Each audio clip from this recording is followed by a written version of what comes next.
नमस्कार दोस्तों, मैं शिल्पी अस्थाना स्वागत करती हूँ आप सबका मेरे YouTube चैनल हर दिल की भड़ास में। दोस्तों, आज के एपिसोड में मैं एक प्रश्न लेकर के आई हूँ। वो मेरा प्रश्न ये है कि क्या देश में झूठ को कानूनी रूप से एक अपराध घोषित कर दिया जाना चाहिए। इस विषय पर चर्चा होनी चाहिए, इस विषय पर लोगों की राय लेनी चाहिए। देखिए, हमारे समाज में झूठ को पाप माना गया है, गुनाह माना गया है, लेकिन इसे अपराध नहीं माना गया है। आज के समय में इस कलयुग में कौन पाप से डर रहा है भाई।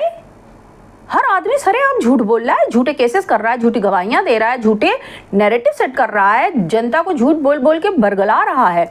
समाज में और कानून में झूठ की वजह से इतनी ज्यादा समस्याएं हैं भाई। अगर मान लीजिए किसी ने कोर्ट में झूठी गवाही दे दी और बेगुनाह को सजा हो गई, अपराधी बच गया, तो अगर ये केस खुले और पता चले कि भाई बंदे ने झूठी गवाही दी, तो उस पर सख्त से सख्त कार्रवाई होनी चाहिए और उससे लंबी सजा होनी चाहिए, ताकि कानून के मार्ग में इस प्रकार का कोई झूठा मक्कार सफलता प्राप्त ना करे और किसी अपराधी को बचा के किसी निरपराध को सजा ना होने पाए। ठीक उसी तरह बहुत सारे लोग झूठे केसेस कर देते हैं, झूठे आरोप लगा देते हैं, झूठे नैरेटिव से सिद्ध कर देते हैं। उससे क्या होता है, उससे जो सही लोग होते हैं उनकी इमेज को धक्का लगता है। बहुत से लोग ऐसे झूठ में फंस करके सुसाइड कर लेते हैं। बहुत से लोग ऐसे झूठे नैरेटिव में फंस के बुरी तरह से डिप्रेस्ड हो जाते हैं। हमारे समाज में झूठ को अब एक अपराध घोषित कर देना बहुत ज़रूरी हो गया है और इस बात की मैं पूरी तरह से समर्थन करती हूँ और मैं नरेंद्र मोदी जी से भी ये गुजारिश करूँगी कि इसके बारे में संसद में चर्चा हो और झूठ को देश में अपराध घोषित किया जाए। इससे राजनीति में भी जो बहुत सारी गंदगी फैल गई है, जी हाँ, राजनीति में झूठ बोलने से जो गंदगी फैली है वो भी कम से कम इस डर से ख़त्म तो हो जाएगी। अभी तक तो क्या होता है, अभी तक तो ये होता है कि चाहे वो केजरीवाल हो, चाहे वो राहुल गांधी हो, कोई भी इस तरह के निकृष्ट लोग, बिल्कुल भी कहना चाहिए कि बेकार लोग, बिल्कुल भी नकारे लोग, बिल्कुल भी निकम्मे लोग, जिनसे कुछ नहीं होता है, वो क्या करते हैं, अपनी लाइन बड़ी करने के लिए झूठ बोल के दूसरे की लाइन मिटाने का प्रयास करते हैं। ऐसे में क्या होता है, वो झूठे नैरेटिव सेट करते हैं जिसपे भोली भाली जनता यकीन करती है। भाई कितने लोग रोज हमारे देश में, कितने लोगों के पास ये फुर्सत है कि वो रोज न्यूज़ देखें, वो रोज सोशल मीडिया पर जाएं और अपने आप को अपडेट रखें कि एक्चुअली हो क्या रहा है, कौन झूठ बोल रहा है और कौन सच बोल रहा है। कितने लोग संसद में चल रही कार्रवाई रोज देख रहे हैं। तो इसका जो प्रतिशत है हमारे देश में बहुत कम है, लेकिन वोटर तो हमारे देश में हर कोई है।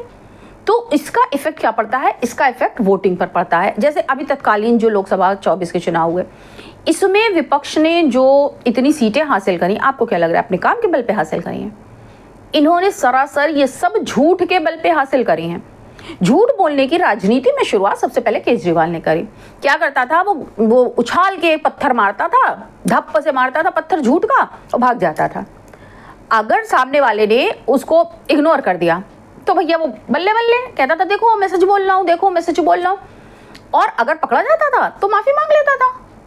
झूठ के लिए, जिस झूठ से आपने किसी की इमेज को खराब किया, जिस झूठ के लिए आपने किसी अपराधी को बचाया, जिस झूठ से आपने किसी इनोसेंट को फंसाया, उस झूठ के लिए आपने माफी मांग ली और बात खत्म हो गई।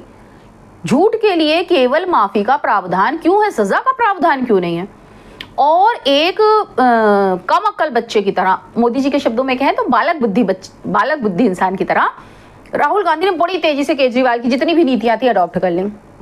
भगवान करे जेल जाने की नीति भी जल्दी अडॉप्ट करें, क्योंकि जिस हिसाब से मोदी जी ने अभी लोकसभा में अपने अभिभाषण में कहा है कि कोई बख्शा नहीं जाएगा, भ्रष्टाचार के प्रति जीरो टॉलरेंस है, तो मुझे लगता है राहुल गांधी भी नपेंगे, केजरीवाल की बराबरी करेंगे तो केजरीवाल तक पहुंचेंगे, उनके मुकाम तक पहुंचेंगे। लेकिन फिर भी राहुल गांधी राफेल से झूठ बोलना लगे, उन्होंने चौकीदार चोर है का गलत नैरेटिव गढ़ा, उन्होंने हमारे देश के वेल्थ क्रिएटर्स के लिए कितने झूठ बोले, उसने हमारी देश की सेना के लिए कितने झूठ बोले, उसने यहाँ तक कहा कि हमारे देश की सेना चीन से पिट करके चली है। ये सब वो क्यों कर रहा है, झूठ बोल रहा है। तो ये सब झूठ जब सिद्ध होते हैं तो केवल क्या माफी मांग लेना पर्याप्त है? मुझे नहीं लगता। मुझे लगता है हर झूठ के लिए पनिशमेंट मिलना चाहिए। अगर उस झूठ से किसी का नुकसान हो रहा है, किसी की इमेज खराब हो रही है, या कोई किसी भी प्रकार का आर्थिक या सामाजिक या किसी भी प्रकार का राजनीतिक नुकसान हो रहा है, तो उस झूठ के लिए दंड का प्रावधान होना चाहिए। इसके लिए कोई धारा बनी होनी चाहिए। सेम अभी इसने अपने हालिया as a leader of opposition इसने अपना जो भाषण दिया उसमें इसने कहा कि अग्निवीर में जो एक वीर गति को प्राप्त हुए हैं उनको कोई कॉम्पनसेशन नहीं मिला। बंदे ने अभी भाषण में झूठ बोला, इसने ट्विटर पर वीडियो अपलोड किया उनके घर वालों का। उसने कैसे उसे एडिट किया ये वो जाने, या उसकी टीम जाने, लेकिन उसने बाकायदा वीडियो अपलोड किया है जिसमें अग्निवीर के घर वाले कह रहे हैं कि उन्हें कोई कॉम्पनसेशन नहीं मिला।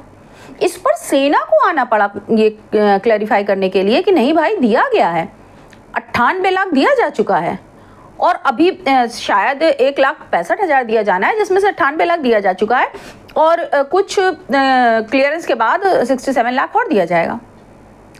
अब आप ये बताइए कि सेना के वो अधिकारी झूठ बोल रहे हैं या पप्पू झूठ बोल रहा है? 100% पप्पू झूठ बोल रहा है। इतने बड़े झूठ के लिए क्या पप्पू को कोई सजा नहीं मिलनी चाहिए? मिलनी चाहिए, लेकिन ये तभी संभव होगा जब संसद में झूठ के लिए कोई धारा बनाई जाएगी और झूठ को देश में अपराध घोषित किया जाएगा। अगर आप मेरी इस बात से सहमत हैं तो प्लीज़ आप कमेंट कीजिए और मुझे प्रोत्साहित कीजिए, लाइक कीजिए, शेयर कीजिए और सब्सक्राइब कीजिए। तब तक के लिए जय हिंद, जय श्री राम।